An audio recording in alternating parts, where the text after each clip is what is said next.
Sayang naman ang buhay kung hindi maganda yung quality. Ang tao, bagamat merong eternal life beyond, isa lang ang buhay dito sa mundo. Kaya kailangan ma-maximize yung kahalagahan, yung ganda, yung sarap ng buhay. Pag-aaral natin ngayon, improve the quality of your life. Marami kasi mga buhay, sayang, kulang, at parang hindi natutupad lahat ang kalooban ng Diyos sa ating buhay. Salamat, Ama, dahil mahal nyo kami.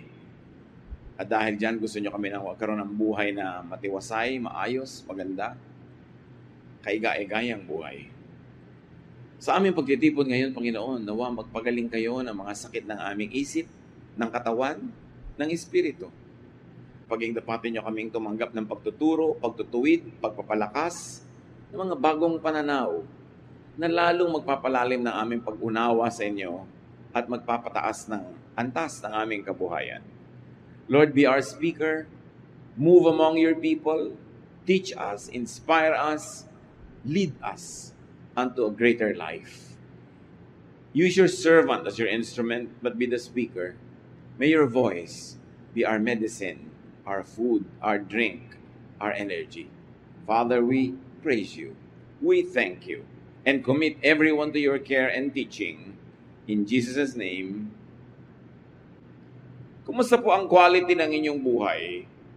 Pag sinabi natin 1 to 10, 10 being the highest quality, nasaan kaya yung buhay natin? Saan kaya natin yon pwedeng ilagay? Gusto ng Panginoong Jesus ang buhay natin ay maging maayos, maganda, mariwasa, sagana. John 10:10, he says, "A thief comes only to rob, kill, and destroy. I came so that everyone would have life and have it in its fullest." Maraming Kristiyano hindi kilala si Kristo. Ang kilala nila mga teachings of the Pharisees, religious traditions, and the teachings of some prophets, some disciples. Pero konti ang nakakaunawa ng lubos sa kagustuhan ng Panginoon sa ating buhay. Kaya maraming tao, pag naging Kristiyano, akala nila wala na dapat fun. Puro pagtitiis, puro pagtitimpi, puro na lang pag-iisip sa buhay na walang hanggan sa kabila. At wala nang buhay dito. Pero ang centerpiece ng teaching ng Panginoon na ito, sabi niya, I came so that you will have life and have it in its fullest. At pag sinabing fullest, physical, mental, social, spiritual. Ito ang mga main parts of our lives. Are we having a full life? Or in fact, we are having less than a full life because we think that's what Jesus wants. Pero ang gusto ng Panginoon ay buhay na buong buo, buhay na buhay. At sabi niya, it is the thief that steals, kills, and destroys. Yung magnanakaw, yung masamang espiritu, yung diablo ang nagnanakaw ng saya, ng ginhawa, ng kaluguran ng buhay. And Jesus obviously came to give a full, abundant life. Dapat goal yun ng Kristiyano na sumusunod kay Kristo, to live a full, abundant life. And when we meet Him in the next life, we shall say, Lord, I really lived a good life. I lived a life that was full in accordance with your teaching and will. That is part of my worship to you. The will of God is for people to have a high quality life. Ang nakakapagtaka, sobrang ginaglamorize ng religion at hindi lang ng Christian religion. Most religions, sobrang ginaglamorize ang suffering. Ginaglamorize yung sobrang paggutom sa sarili, pagpapakasakit, pagtitiis, pag-abstain sa lahat ng mga masasarap at magaganda at enjoyable na bagay. In fact, to feel guilty for the pleasures of life.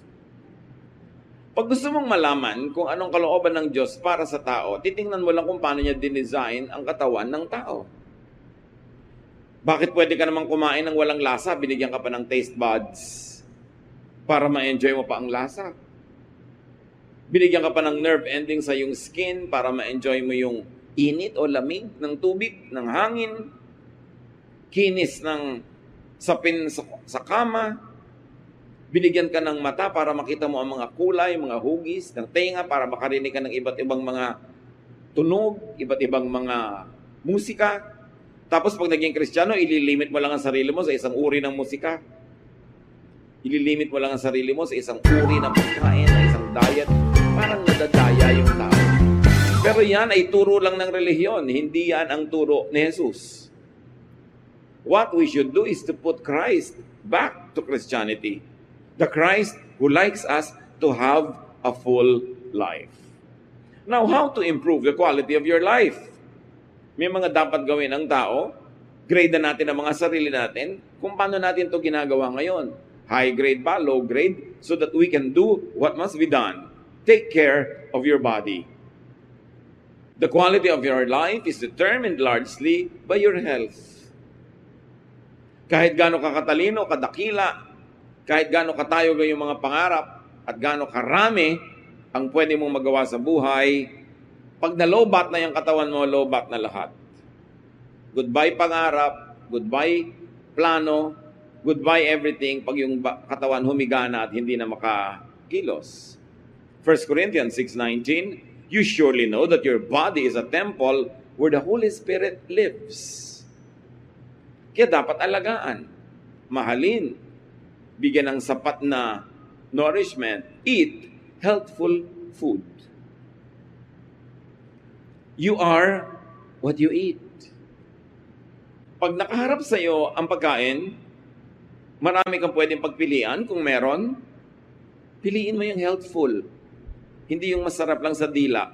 Pero pag nalunok mo na at nasa sikmura mo na, laso na sa iyong kalusugan. Bakit mga diabetic sa matitikas ang ulo, ang kinakain pa rin sweets? Mga hypertensive people, ang kinakain pa rin taba, animal fats. Hindi mabait sa katawan.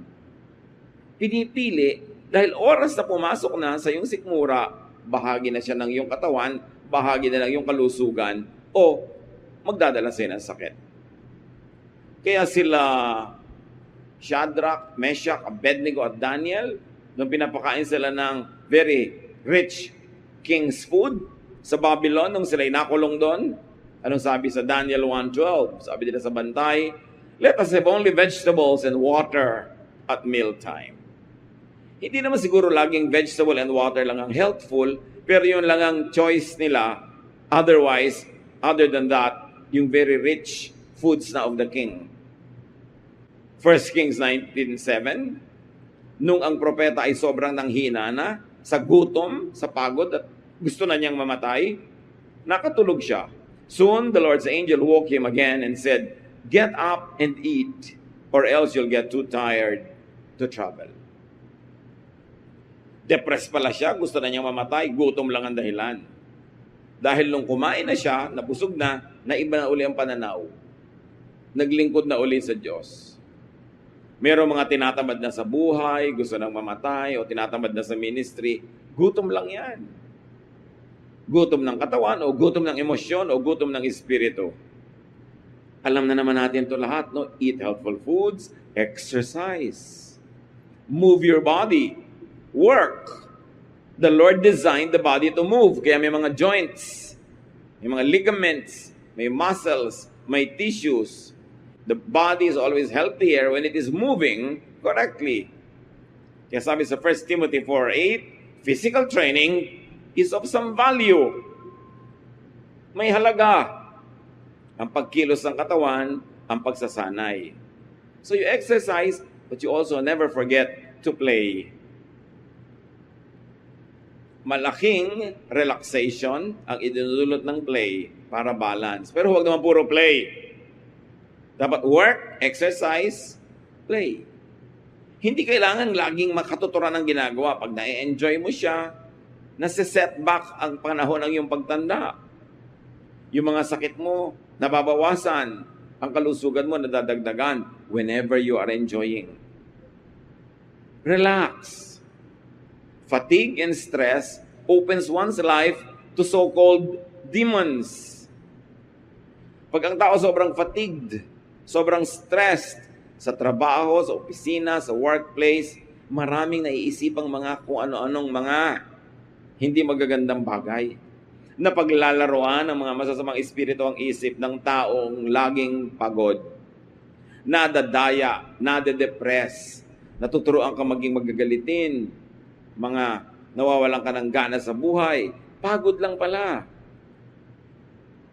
Si Haring Saul, sa sobrang stress ng buhay niya, sinabi, ginulo siya ng masasamang espiritu. Bumukas ang buhay niya para siya magulo ng masasamang espiritu. 1 Samuel 16:23, whenever the evil spirit from God bothered Saul, David would play his harp. Saul would relax and feel better, and the evil spirit would go away. Pansinin niyo mga kapatid, hindi muna umalis yung evil spirit, tapos dahil umalis, nakarelax tuloy si Saul. No. Nandun yung evil spirit, pero nung siya'y nag-relax, nung bumuti ang pakiramdam, hindi natiis ng evil spirit, umalis. Kasi ayaw ng evil spirit makipisan sa taong relaxed, masaya, at payapa. Parang ipis, ayaw niyang pumunta sa kusinang malinis. Naiilang siya. So kung ikay tahimik, payapa, relax, ayaw sa'yo ng evil spirit. Kasi mahirap kang dayain, mahirap kang galitin, mahirap kang takutin. Ba't siya magpapagod? E di ang pupuntahan na lang niya yung madaling inisin, galitin, paggawain ng masama, yung stressed. Kaya pag stressed ka, gutom, pagod, di ba ang daling uminit ng ulo? Ang dali mong humanap ng away. Ang dali mong mapasuong sa maraming mga gulo. Kaya dapat ang tao marunong mag-relax. Remember balance. Yung iba wala nang ginawa kundi mag-relax. Masama rin yun. Improve the quality of your life. Nourish your mind. Payamanin ang isip, patalinuhin, dagdagan ng alam. Luke 2:52, Jesus grew in wisdom. Pati siya nag-grow sa wisdom. Hindi niya nandun agad lahat yung wisdom. Dumating sa tamang panahon. At tayo din dapat we must grow in wisdom. Ang pananaw mo patuloy na nag-i-improve, tumataas, naiiba. What you don't know could subtract from your happiness. What you don't know could in fact hurt you. So dapat alam mo ang dapat malaman. Now how else do you nourish your mind? You detoxify your mind from negative thoughts. Kung may maruming pagkain at panis sa pagkain sa loob ng refrigerator, itinatapon mo yon. Hindi yun dapat nasa loob. Kung may nabubulok na bagay sa kusina mo, itatapon mo yon. Hindi dapat nandun. May maruming bagay sa iyong higaan, aalisin mo yun doon. Ano ang dapat mong gawin sa maruruming isipin na nasa iyong utak? Dapat palayasin. Kuminsan yung utak natin tahanan ng napakaraming impakto. Nginangat-ngat yung utak mo, tinatadyakan, kinukurot, sinasaksak. Ephesians 4:31.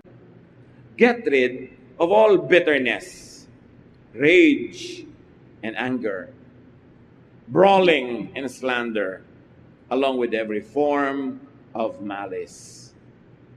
Sabi niya, paalisin nyo sa utak nyo yung mga kung ano-anong mga negative thoughts, galit, puot, yung pait ng buhay na ang tagal lang nangyari, ayaw pang limutin, inaalagaan mo pa yung thought ng pait na yon. Paninirang puri, pakikipag-away, malisya, alisin mo lahat yan.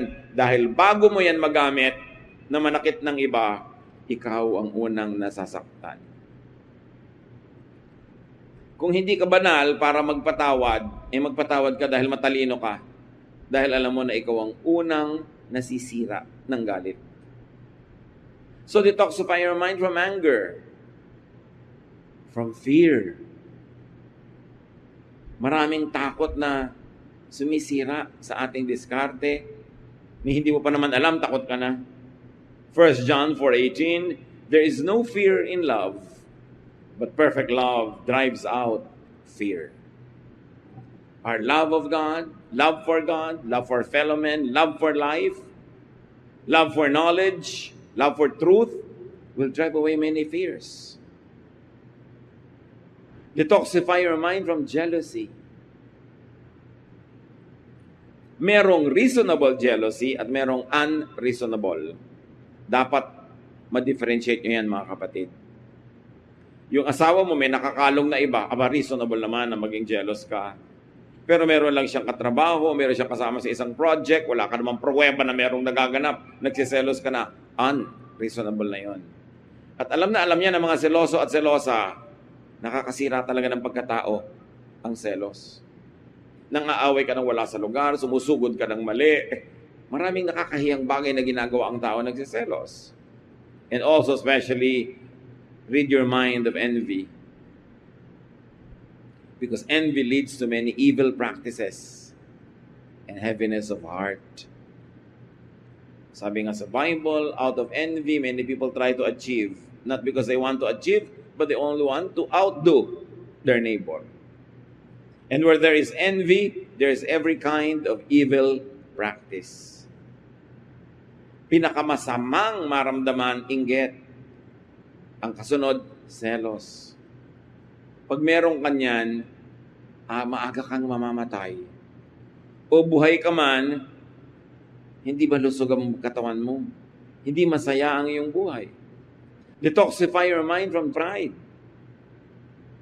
Pagka proud ka, you're afraid. Because gusto mo ma-maintain yung pride mo. Natatakot kang matalo, natatakot kang madaig, maungusan, natatakot kang makita ang iyong kahinaan dahil hindi ka na magiging proud. Malaking amoy ang pride. The less pride you have, the more free you are. Kaya ang taong proud, hirap na hirap i-maintain yung kanyang kalagayan para siya manatiling proud. 1 John 2:16, the pride of life comes not from the Father, but from the world. So alamin natin, hindi yan galing sa Panginoon, bakit mo entertainin sa iyong buhay? How else do you nourish your mind? Be optimistic. Be positive. Napipili naman eh. You can be negative, but you can also be positive. Why choose to be miserable? Why choose to be negative? Why choose to be kontrabida? Romans 8:28, we know that God is always at work for the good of people, of everyone who loves Him. So meron kang isang pangarap na hindi natuloy. Meron kang gustong nabigo. Meron kang hinahangad na hindi naging sayo. Pag nagtitiwala ka sa Diyos, iko-quote mo ang Romans 8:28. I don't understand it, I don't even agree with it, but because I love God, then what is happening in my life was allowed by God for my own good. And I will hold on to that, and I will believe that, and I will have peace. Yan ang tinatawag na positive thinking, na scripture-based. Kasi sinabi, kung mahal mo na ang Diyos, lahat ng papayagan niya maganap sa iyo, yun na ikakabuti mo. Kahit hindi mo naiintindihan agad. Kahit yung kabaligtaran, ang gusto mo sanang mangyari. Pero dahil mahal mo ang Diyos, hindi niya papayagan na yung hindi best ang mangyari sa iyo. Yung palang gusto mo, hindi yun ang best. Hindi mo lang alam. So we have already said, rest and relax. That's very important. Sinabi natin kanina, main focus ng ministry ni Lord, yung bigyan tayo ng full life. May kakambal yun, itong Matthew 11:28 to 29. If you are tired from carrying heavy burdens, come to me and I will give you rest.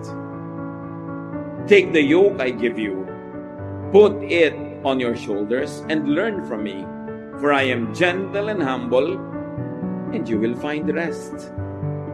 So you see, again, Jesus goes back to a full life, a restful life. Pag i-define natin, ano ba talaga ang ministry ni Jesus? Liban sa iligtas tayo sa kabilang buhay. Iyon ay bigyan tayo ng masagana, tahimik, payapa, at relaxed na buhay dito sa lupa. Yun ang ministry niya. This is the ministry of Jesus. This must be the ministry of Christians. But if you will behave like the Pharisees, how can anyone relax? Pag lagi ka nagja-judge, lagi ka nakabantay sa kasalanan ng iba, usig ka ng usig, bungkal ka ng bungkal ng mga itinatago ng tao. Who can relax? They cannot and you cannot. Therefore, hindi work ni Jesus yan. But restful. Ang behavior natin yung nagbibigay sa atin ng maximum rest and also to people who are near us. Hindi nakakapagod kang kasama. Nakakailang kasama kasi sakal ang kasama mo, hirap na hirap. Performing because you're expecting perfection. How can you relax when you're trying to be perfect? How can you relax when people are forced to be like perfect in your presence? Kaya dapat ang tao marunong mag-control ng kanyang mga sariling kilos para hindi lang siya, pati kapwa niya, rested. According to scientific findings, your body cells obey your brain.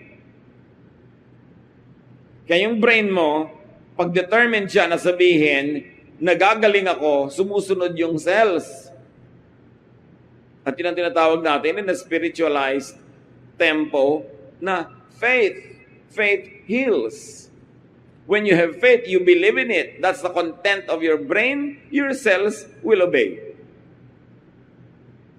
Kaya yung brain mo, pag sabing, I am relaxed, I'm going to relax, sumusunod yung katawan.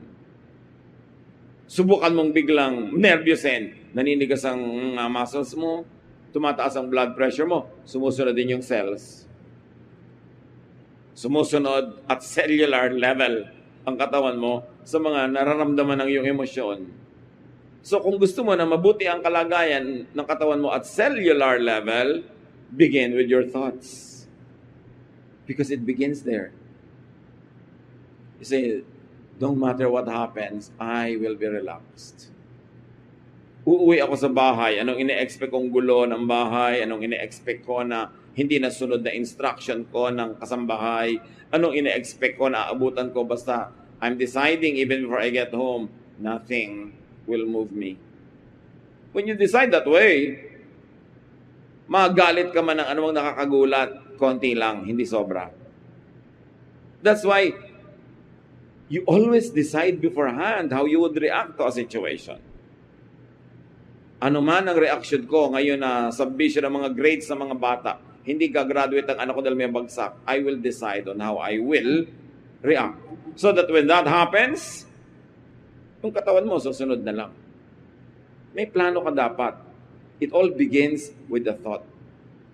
Kaya ang sabi sa Romans, be changed by the renewing of your mind.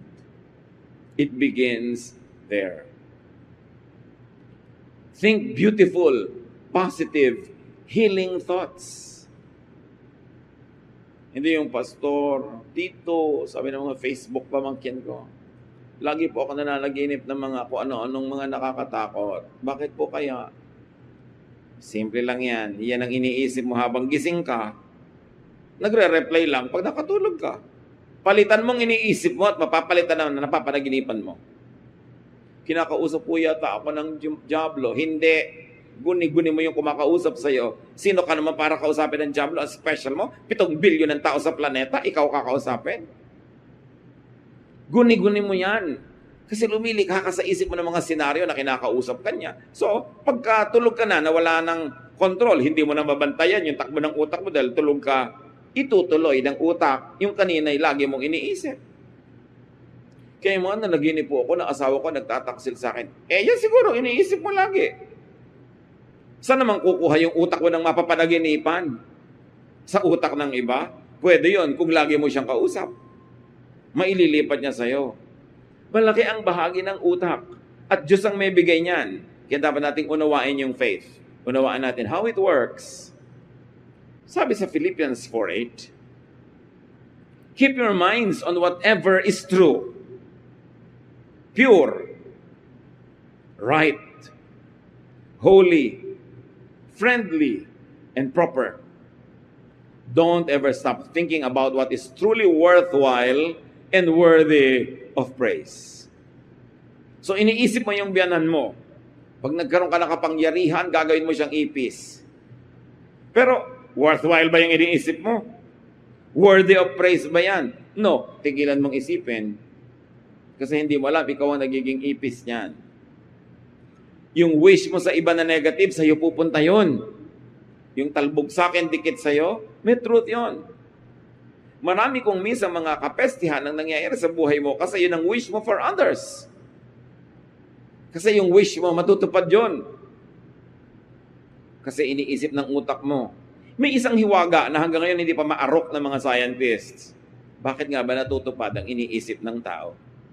At kahit sa mga ancient myths, ancient legends, may mga ganyan. Yung may lalabas na genie sa bote, sabihin, genie, your wish is my desire, is my command. So magwi-wish ka, matutupad. Merong if you wish upon a star, nagwi-wish ka sa star. Nagwi-wish ka sa bulalakaw. Diba? Nagwi-wish ka kung saan-saan, sa wishing well. Bakit umuso yung mga yan? Sa palagay nyo, walang basihan? Kasi nahalata ng mga tao over time, nakolekta ang knowledge ng mga tao from generation to generation, na pag-wish ka nga ng wish, natutupad. Because there is power in prayer. And a wish is really a prayer. Kaya bantayan nyo rin kung ano wini-wish nyo, kung ano pinagpe-pray nyo, dahil baka matupad. Paano kung hindi ka pala handa sa magiging bunga ng pagkakatupad nun? Kaya sabi ng Philippians 4:8, kung ano lang ang totoo, kung ano lang ang dalisay at puro, kung ano lang ang tama, banal, mabait, karapat-dapat, yun lang ang isipin mo. Para yun ang maghari sa buhay mo. Sabi ng James 4:7, resist the devil and he will flee from you. Pastor, bakit po ayaw umalis ng tukso sa buhay ko? Hindi mo nire-resist dahil sabi, resist, aalis eh. So baligtarin natin, hindi umaalis. Bakit? Kasi welcome na welcome sa'yo. Kahit ano pong gawin ko, hindi ako mapanatag. Ikaw ang gumugulo sa sarili mo.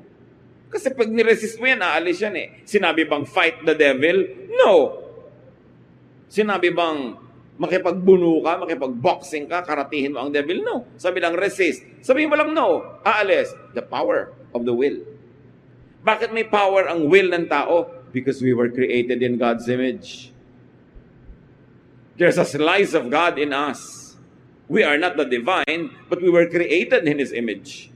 The Spirit of God lives in us. Our body is the temple of the Spirit. So you think you're powerless? You are empowered. So isipin mo kung saan mo gagamitin yung power na yun.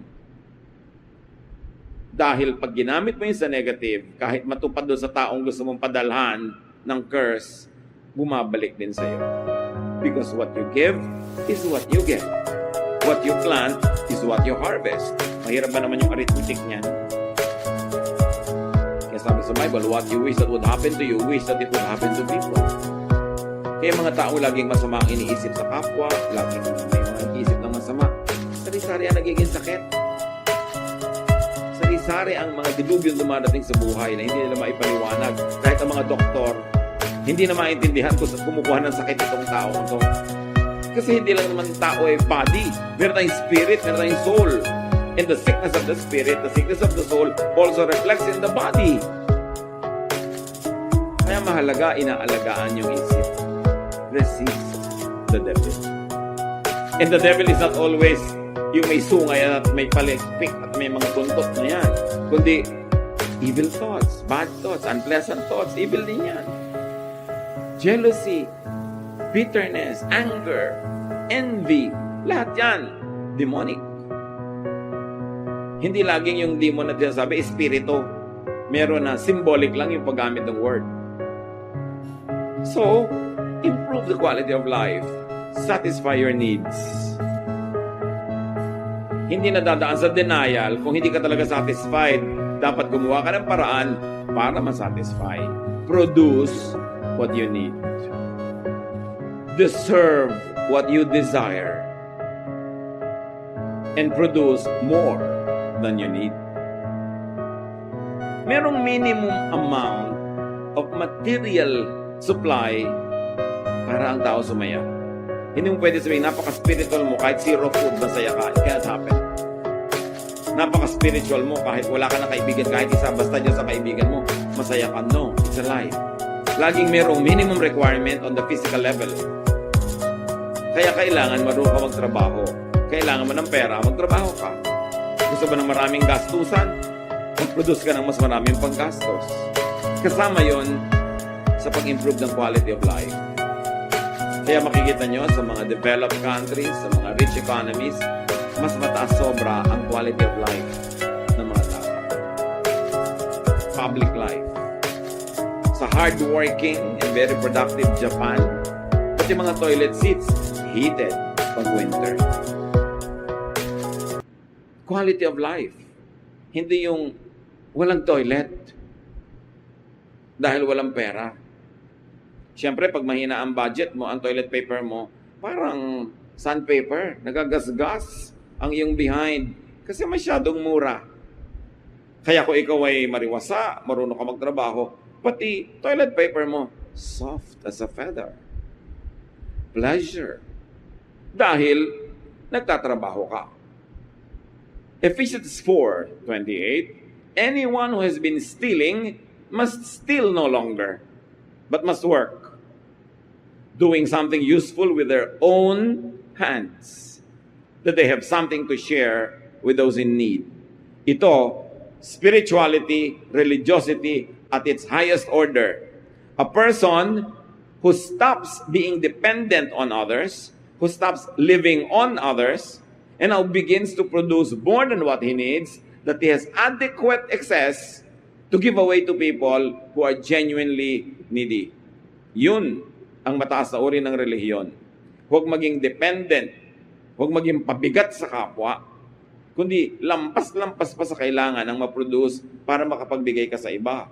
Then, you will have a high quality of life. Work enough. Work more than enough. Because work earns provisions. It earns meaning and value.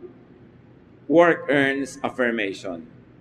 Ang taong productive, hindi lang siya kumikita ng kailangan niya, tumataas din ang halaga niya bilang tao, napapahalagahan siya ng iba, tumataas din ang tingin niya sa kanyang sarili, pumapanatag ang kanyang loob, mas gumaganda ang quality of his life. Work satisfies. Kaya kailangan sariwain natin yung virtue of work. Hindi yung umaasa sa iba, sabi, they work with their own hands. Hindi yung iba ang nagtatrabaho, sila ay humihingi lamang. You can never have a high quality life that way. Ngayon, kung ang satisfaction hindi pa kompleto, how else do you satisfy your need? Learn contentment. But don't be contented too early. Magsikap ka, gawin mo.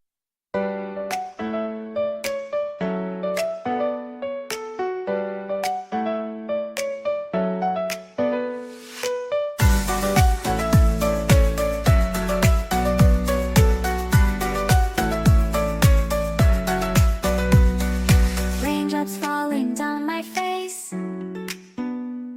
like tiny tears in a happy chase. Hopping through the puddle sea,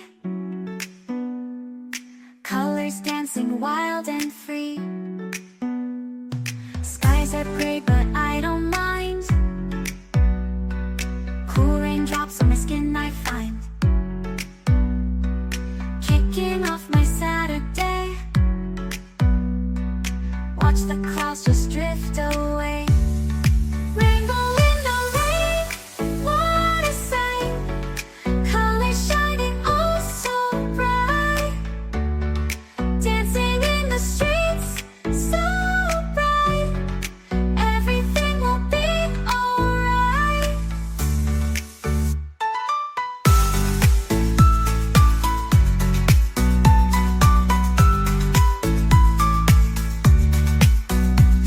Umbrella spinning, twirling round, a colorful halo on the ground. Music playing on the sand, skipping beats, the heart will sway. Feel the world come out to play. Lightning cracks, but don't you fear. Magic shines when skies are clear. Raindrops whisper secrets true. A hidden beauty shines right through. Rainbow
Raindrops falling, sun peeks through. Rainbow magic, me and you. Smiling faces, hearts alight. Everything will be alright.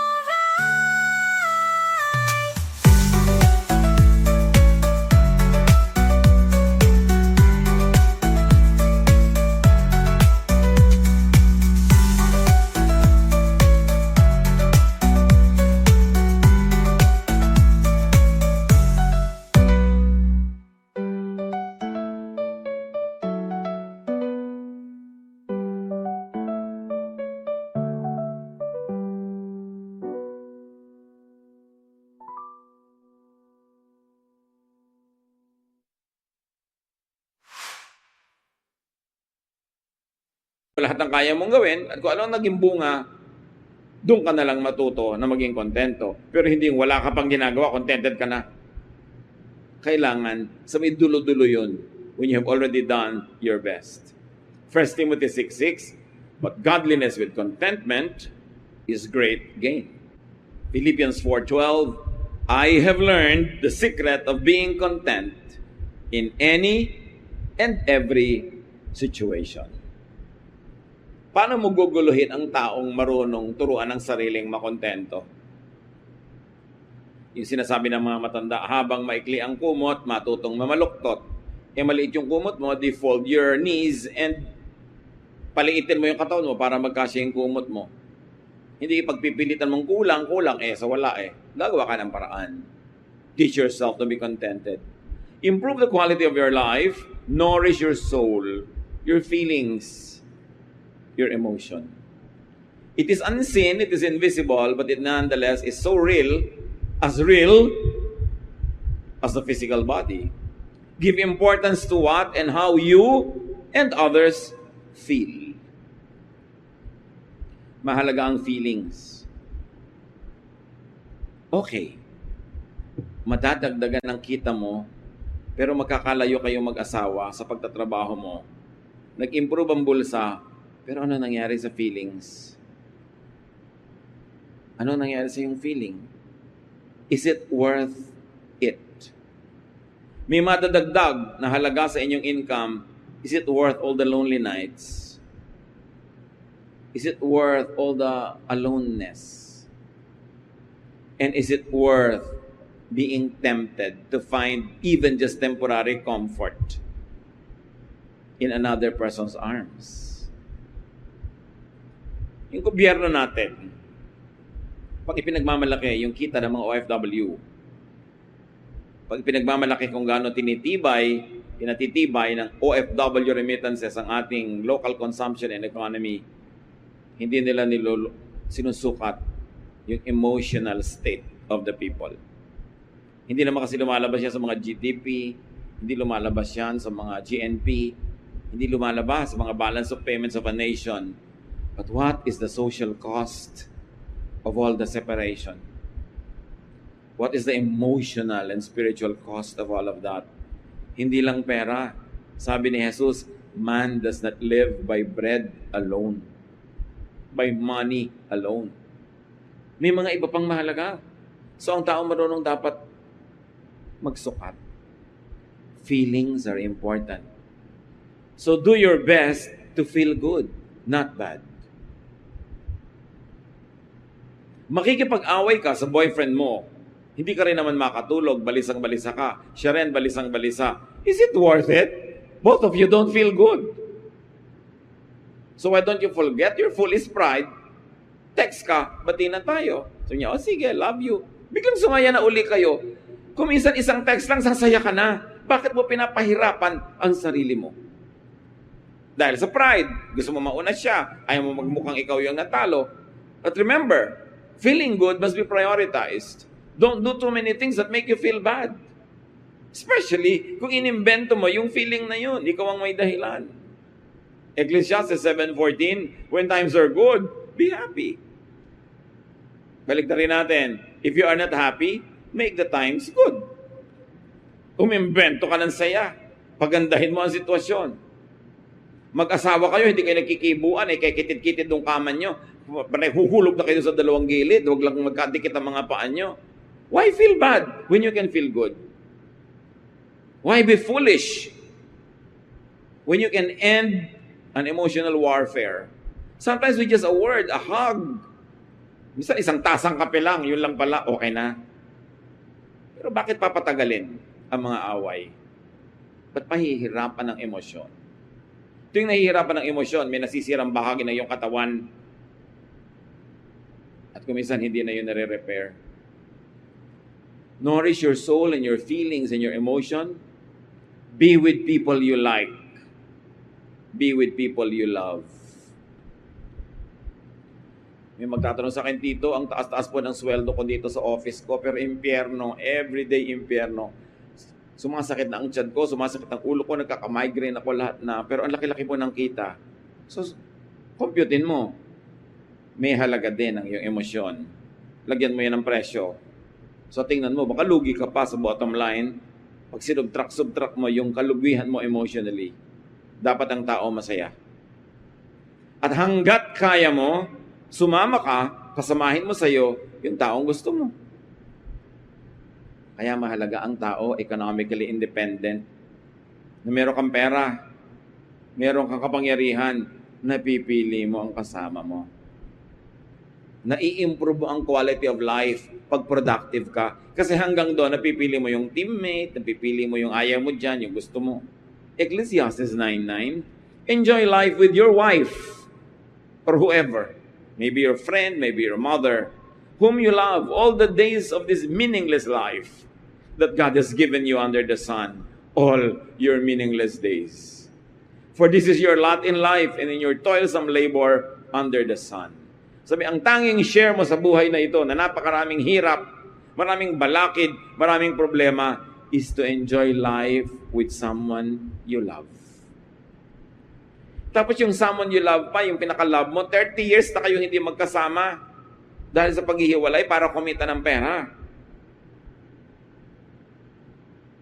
Naghihiwa-hiwalay ang mga pamilya. Is it worth it? Ano ba yung pangarap mo? Hindi na ba pwedeng matupad dyan na magkasama kayo? Kailangan ba talaga maghiwalay pa? Yung pangungulila, yung lungkot, yung pag-aalala, is it worth all the benefits of whatever people would like to get far away from the people they love? Be with people you love. Be with people you agree with. Be with people who agree with you. Piliin nyo yun. Meron po kaming kabarkada, laging nakakontra. Ano pong gagawin ko? Tanggalin mo sa listahan ng barkada nyo. Hayaan mo markada siya sa kamukha niya yung ugali na hindi niya kukontrahin. Kaya kanya kinukontra, magkaiba kayo na ugali. Ba't magpipilit kayo magsama? Sabi sa Amos 3:3, do two walk together unless they have agreed to do so? The answer is no.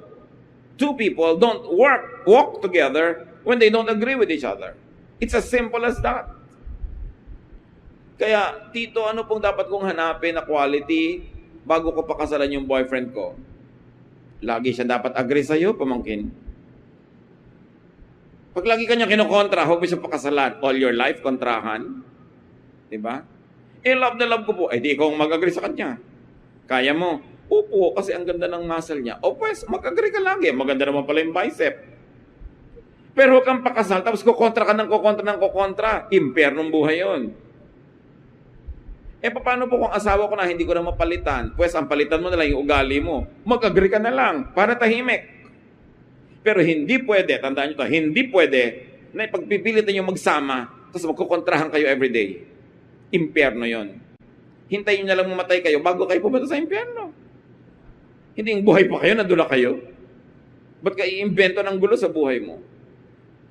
May kaibigan ka, laging kumukontra, edi magpalit ka ng kaibigan. Pero hindi kasi yung relationship namin, very mutually rewarding. Pues, matuto kayo mag-agree with each other.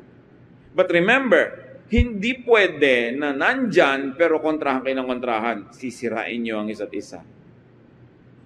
Laugh a lot. It's free medicine. At napatunayan na ng maraming researches, marami talaga napapagaling ng mga sakit ang katatawa. Huwag lang sobra. Dahil baka sa ibang ospital ka madala, sa Mandaluyong. Di ba? Pero, kailangan ang tao marunong tumawa. Proverbs 17:22, if you are cheerful, you feel good. So it's good to be cheerful. What if you're not cheerful, you don't feel good, then be cheerful. Remember this, you cannot always be happy, but you can always be cheerful. Hindi naman lahat ng nangyayari sa buhay nakakatuwa, di ba? Pero mapipili mo yung cheerful response kesa doon sa bitter response. Hindi mo naman mapapalitan. Useless na labanan mo pa, tanggapin mo na lang. You've got to enjoy life. That's what Jesus wants you to have, enjoyment. Sabi ni Solomon na hindi naman aksidenteng pinakamatay ng tao sa balat ng lupa. Ecclesiastes 8:15, so I commend the enjoyment of life, because there is nothing better for a person under the sun than to eat and drink and be glad. Then joy will accompany them in their toil all the days of the life God has given them under the sun. Sinabi ba niyang magtimpi, magtiis, no? Sabi niya, mag-enjoy ka. Yan lang ang mahihita mo sa buhay na ito. Maraming problema, maraming sakit, maraming sagabal. So tuwing kaya mo, isingit mo, ipaglaban mo, mag-enjoy ka. Nasiraan ang sasakyan, may pupuntahan kayo. Anong gagawin mo? Maghanap ka ng tindahan ng halo-halo at maghalo-halo ka. Isingit mo yung enjoyment kaysa magreklamo ka sa buhay. Always find pockets of fun. Pockets of vacation. Pockets of pleasure and happiness. At si Solomon na pinakamarunong na tao, sabi niya, yan ang pinakamabuti mong magawa sa buhay na ito. Bakit kaya pinakamabuti mag-enjoy?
Kasi pag enjoy ka, enjoyable ka rin. Masarap ka rin kasama. Pag enjoy ka sa buhay, you are generous, you are kind, mapagpatawad ka, mabait ka. Kaya talaga, ministry na mag-enjoy. Pagka ikaw miserable, you cannot give what you do not have. You cannot be kind to others when you're miserable. You cannot help others when you are tired. That's why you should learn how to rest. Nourish your spirit. This is how you really improve the quality of your life.